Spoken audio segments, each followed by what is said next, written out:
നമസ്കാരം. മലയാളി വാർത്ത ഇൻസൈഡിലേക്ക് സ്വാഗതം. മുസ്ലിം ലീഗ് നേതാവ് PK കുഞ്ഞാലിക്കുട്ടിയുമായി മുഖ്യമന്ത്രി പിണറായി വിജയൻ രഹസ്യ ചർച്ച നടത്തിയോ? ചർച്ചയിൽ മന്ത്രി മുഹമ്മദ് റിയാസും പങ്കെടുത്തു. ലോക്സഭാ തെരഞ്ഞെടുപ്പിലെ കനത്ത തിരിച്ചടിയിൽ നിന്ന് കരകയറാൻ പുതിയ തന്ത്രങ്ങളുമായി എത്തുന്നതിന്റെ ഭാഗമായാണ് CPM നേതാക്കൾ ലീഗ് നേതാക്കളുമായി ചർച്ച നടത്തിയത്. മുസ്ലിം ലീഗിനെ LDF പാളയത്തിൽ എത്തിച്ച് ഭരണം നിലനിർത്താനുള്ള തന്ത്രങ്ങളുടെ ഭാഗമായാണ് തൊടുപുഴയിലെ മുസ്ലിം ലീഗിന്റെ വോട്ട് മറിക്കൽ എന്നാണ് സൂചന. എന്നാൽ ന്യൂനപക്ഷങ്ങളെ കൂട്ടുപിടിച്ച് പിണറായി നടത്താൻ ഉദ്ദേശിക്കുന്ന അശ്വമേധം ഭൂരിപക്ഷം പൊളിച്ച് പാളയസാക്കുമോ എന്ന് കണ്ടറിയാം.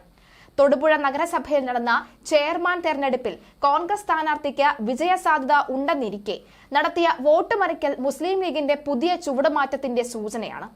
മുസ്ലിം ലീഗ് ജില്ലാ നേതൃത്വവും CPM-ഉം തമ്മിൽ നടത്തിയ രഹസ്യ നീക്കത്തിൽ ചുവട് പിടിച്ചിരിക്കുകയാണ് കോൺഗ്രസിന്.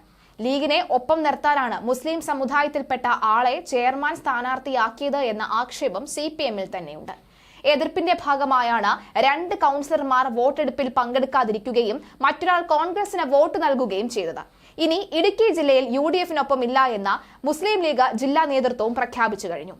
ഇത്തരം നീക്കം സംസ്ഥാന നേതൃത്വം അറിയാതെ നടപ്പിലാകില്ല എന്നാണ് കോൺഗ്രസ് പ്രവർത്തകർ പറയുന്നത്. CPM ലീഗ് ഉന്നത നേതാക്കൾ നടത്തിയ ചർച്ചയുടെ പരിണിത ഫലമാണ് പുതിയ നീക്കം. ഇക്കാര്യം കോൺഗ്രസിന് അറിയാമെങ്കിലും അവർക്ക് അത് തുറന്നു പറയാനുള്ള ശക്തിയില്ല. കേരള കോൺഗ്രസ് M ഇടതുമുന്നണിയിൽ എത്തിയെങ്കിലും കാര്യമായ നേട്ടം ലോക്സഭാ തെരഞ്ഞെടുപ്പിൽ ഉണ്ടായിട്ടില്ല എന്നാണ് CPM-ന്റെ കണക്കുകൂട്ടൽ. കഴിഞ്ഞ നിയമസഭാ തെരഞ്ഞെടുപ്പിലെ നേട്ടം ഇക്കുറി അതിലൂടെ ലഭിക്കാനിടയില്ല എന്ന് അവർക്കറിയാം. CPM നടത്തുന്ന അമിത മുസ്ലിം പ്രീണനത്തിൽ ക്രൈസ്തവ സഭയ്ക്കും എതിർപ്പുണ്ട്. കേരള കോൺഗ്രസ് M മുന്നണിയിൽ എത്തിയാൽ ക്രൈസ്തവ വോട്ടിന്റെ കാര്യമായ പങ്ക് ഒപ്പമെത്തുമെന്നാണ് CPM നേതൃത്വം കരുതുന്നത്. എന്നാൽ അടുത്ത നിയമസഭാ തെരഞ്ഞെടുപ്പിൽ അതുണ്ടാവില്ല എന്ന ലോക്സഭാ തെരഞ്ഞെടുപ്പോടുകൂടി ഏതാണ്ട് വ്യക്തമായി. ക്രൈസ്തവ ശക്തി കേന്ദ്രങ്ങളിൽ പോലും BJPക്ക് വോട്ട് വർദ്ധിച്ചതും ഇടതുമുന്നണിയെ ആശങ്കയിലാക്കുന്നുണ്ട്. മുസ്ലിം ലീഗിനെ കൂട്ടി ഒപ്പം കൂടി മുസ്ലിം വോട്ടുകൾ പൂർണ്ണമായും LDF-ൽ എത്തിക്കാനുള്ള നീക്കമാണ് CPM ഇപ്പോൾ നടത്തുന്നത്. എന്നാൽ ഈ നീക്കം തിരിച്ചടിയാകുമെന്ന് CPM-ലെ ഒരു വിഭാഗം പറയുന്നു. ഇപ്പോഴത്തെ നീക്കം ഹൈന്ദവ ക്രൈസ്തവ വോട്ടുകൾ CPM-ൽ നിന്ന് അകറ്റുമെന്നാണ് ഇവരുടെ വാദം. ഇടുക്കിയിലെ കോൺഗ്രസ് ലീഗ് തമ്മിലടിയിൽ മുസ്ലിം ലീഗ് നയം വ്യക്തമാക്കി. പ്രശ്നങ്ങൾ വഷളാക്കിയ DCC പ്രസിഡന്റിനൊപ്പം ഇനി വേദി പങ്കിടില്ല എന്നാണ് ലീഗിന്റെ നിലപാട്. അതേസമയം UDF-വുമായി സഹകരിച്ച് മുന്നോട്ടു പോകുമെന്നും കൂടുതൽ വിവാദങ്ങൾക്കില്ല എന്നും ജില്ലാ നേതൃത്വം വ്യക്തമാക്കി. അനുകൂല സാഹചര്യം ഉണ്ടാക്കിയിട്ടും തൊടുപുഴ നഗരസഭ ഭരണം കൈവിട്ടതോടുകൂടിയാണ് കോൺഗ്രസ് ലീഗ് ഭിന്നത പരസ്യ പോരിലേക്ക് എത്തിയത്. നഗരസഭാ ചെയർമാൻ തെരഞ്ഞെടുപ്പിൽ CPM-ന് വോട്ട് ചെയ്തതോടുകൂടി ലീഗിനകത്തും തർക്കം മുറുകുകയാണ്. ഏറ്റവും ഒടുവിൽ സംസ്ഥാന നേതൃത്വത്തിന്റെ നിർദ്ദേശപ്രകാരം ചേർന്ന ജില്ലാ നേതൃയോഗത്തിലാണ് താൽക്കാലിക വെടിനിർത്തലിന് കളം ഒരുങ്ങിയത്. UDF-വുമായി തുടർ നടപടി അല്ലെങ്കിൽ UDF-വുമായി സഹകരിക്കുമെന്ന് ആവർത്തിക്കുമ്പോഴും DCC പ്രസിഡന്റിനെ മാറ്റണമെന്നാണ് ലീഗിന്റെ ആവശ്യം. KPCC നേതൃത്വത്തിൽ നിന്ന് ഇക്കാര്യത്തിൽ മുസ്ലിം ലീഗ് നേതാക്കൾക്ക് അനുകൂല മറുപടി കിട്ടിയെന്നാണ് വിവരം.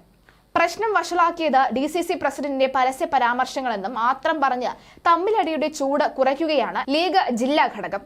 തൊടുപുഴയിലേത് പ്രാദേശിക പ്രശ്നമെന്ന പേരിൽ മുസ്ലിം ലീഗ് സംസ്ഥാന നേതൃത്വം വിശദീകരിച്ചുവെങ്കിലും മറ്റ് തദ്ദേശ സ്ഥാപനങ്ങളിലേക്ക് കൂടി തർക്കം ബാധിക്കാൻ സാധ്യതയുണ്ടെന്ന വിലയിരുത്തലുണ്ടായിരുന്നു.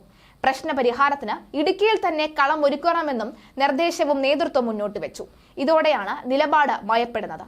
അതേസമയം ജില്ലയിലെ കോൺഗ്രസിലെ ഒരു വിഭാഗവും യൂത്ത് കോൺഗ്രസ് മുസ്ലിം ലീഗ് പരാമർശങ്ങളെ ഗൗരവമായി തന്നെയാണ് കാണുന്നത്. ലീഗ് സമ്മർദ്ദത്തിന് വഴങ്ങി DCC അധ്യക്ഷനെ മാറ്റിയാൽ അടുത്ത പൊട്ടിത്തെറിയിലേക്ക് നീങ്ങുമെന്നാണ് സൂചന. അഴിമതി ആരോപണത്തെ തുടർന്ന് സനീഷ് ജോർജ് രാജിവെച്ചതോടുകൂടി തുടങ്ങിയതാണ് തൊടുപുഴ നഗരസഭയിലെ ഈ അവസ്ഥ. ചെയർമാൻ സ്ഥാനാർത്ഥി ആരാവണം എന്നതിനെ ചൊല്ലി അവസാന നിമിഷം വരെ UDF-ൽ അവ്യക്തമായിരുന്നു.